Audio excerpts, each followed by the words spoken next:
کہ آج پھر ایک دفعہ ہم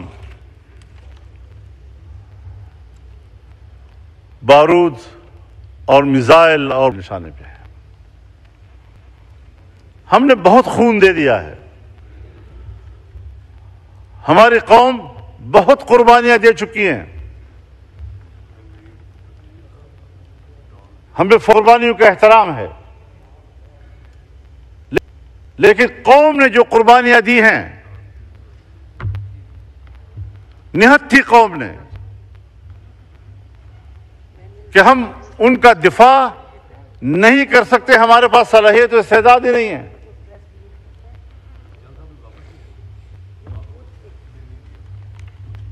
مجھے کراچی میں بتایا گیا کہ عین عید کے روز دو سالہ بچے اغوا کر لیے گئے. اور جس دن مجھے یہ بتایا جا رہا تھا اس وقت تک وہ برآمد نہیں ہو سکے تھے.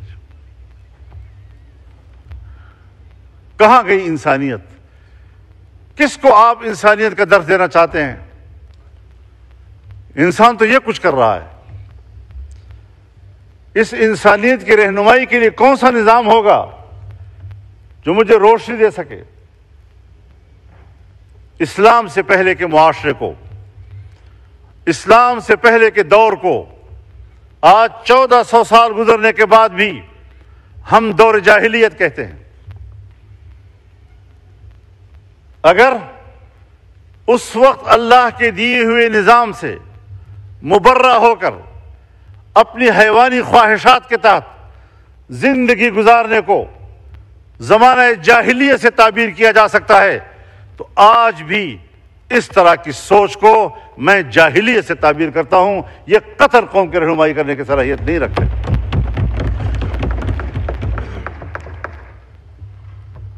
آپ ہم سے چاہتے کیا ہیں؟ ہم اپنا فکری ہتھیار بھی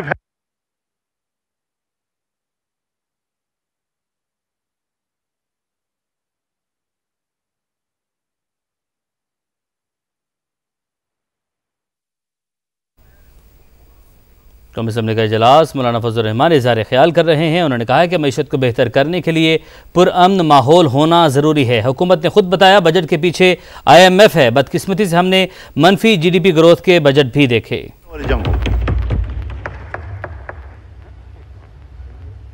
کچھ اللہ کو سامنے رکھے. یہ 99 نام کا ہم بار بار حوالہ دیتے ہیں. ہم اللہ کی 99 صفات کے نیچے بیٹھے ہوئے ہیں. اس لیے ہم نے لکھے ہیں سر کے اوپر کہ ان کی برکتیں نازل ہوں.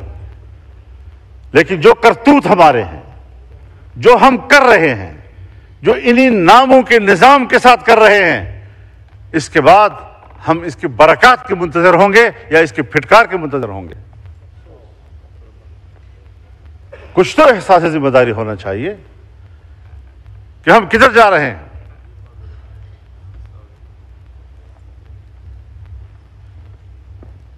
آج ہمارا فلسطینی 60,000 سے زیادہ شہید ہو چکا ہے، اور ابھی تک میرے مسلمان بھائی کا خون پی پی کر صہیونی درندوں کا پیاس نہیں بجھ رہا. مسلسل بمباریاں جاری ہیں. 2 روز کے اندر 1,500 لوگ شہید ہو چکے ہیں.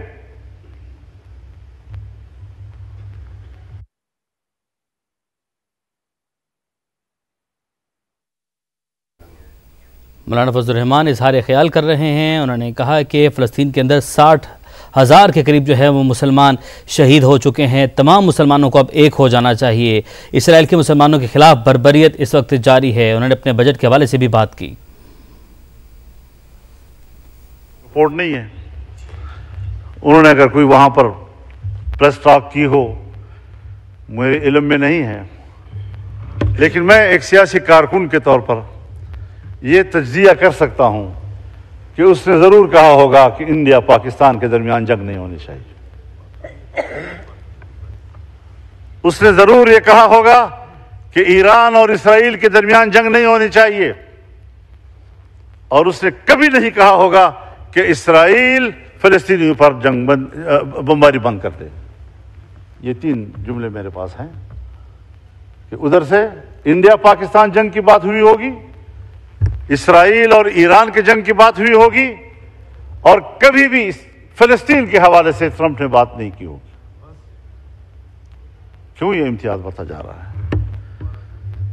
جہاں پر صہیونی مرتا ہے، جہاں پر مودی مرتا ہے، اس سے تو ان کو تکلیف ہو رہی ہے، لیکن اگر ایک غریب مسلمان، غیر مسلح مسلمان، چھوٹے چھوٹے بچے، خواتین، بوڑھے بزرگ، ان کا خون بہہ رہا ہے، پورا شہر ملبے کا ڈھیر بن گیا ہے، اس کا کسی کو احساس نہیں ہے۔ مسلمان کی نظر سے نہ دیکھو، انسان کی نظر سے دیکھو۔ اس کا معنی یہ ہے کہ اگر کوئی شخص مسلمان نہیں ہے، اگر کسی شخص کی زندگی قرآن و سنت کی تعلیمات سے آراستہ نہیں ہے، تو پھر یہ انسانیت نہیں، اسی کو ہم حیوانیت کہتے ہیں۔ اس انسانیت پر فخر مت کرو، شرم کے مارے تمہارے سر جھک جانے چاہیے۔ اس کو انسانیت کہتے ہیں۔ پاکستان اسلامی دنیا کا بڑا ملک ہے، پاکستان اسلامی دنیا کا مؤثر ملک ہے، پاکستان اسلامی دنیا کا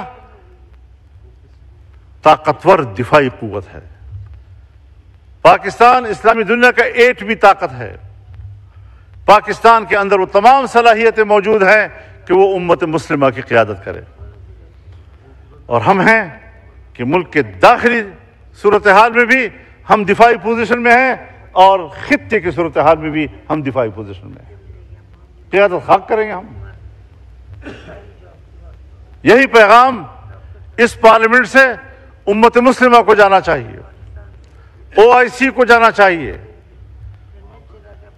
بین الاقوامی اداروں کی کوئی حیثیت اب نہیں رہی۔ OIC ایک دکھاوا ہے، OIC۔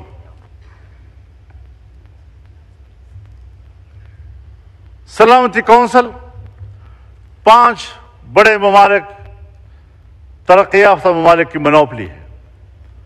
پورا اقوام متحدہ اور جنرل اسمبلی امریکہ کی لونڈی ہے۔ جب وہ چاہیں ہماری سیاست پر بھی قبضہ کر لیں، ہم سے قانون سازی کا حق بھی چھین لیں، ہم ان کے دباؤ پر قانون سازیاں کرتے رہیں، معیشت ان کی خواہشات کے تابع کریں۔ اور یہ جو بجٹ پیش کیا گیا ہے، اگر وزیر خزانہ صاحب موجود ہوتے تو میں ان کی موجودگی میں یہ کہتا کہ وزیر خزانہ صاحب، یہ بجٹ آپ نے تیار نہیں کیا، یہ IMF نے تیار کیا ہے اور آپ نے پڑھ کر سنایا ہے۔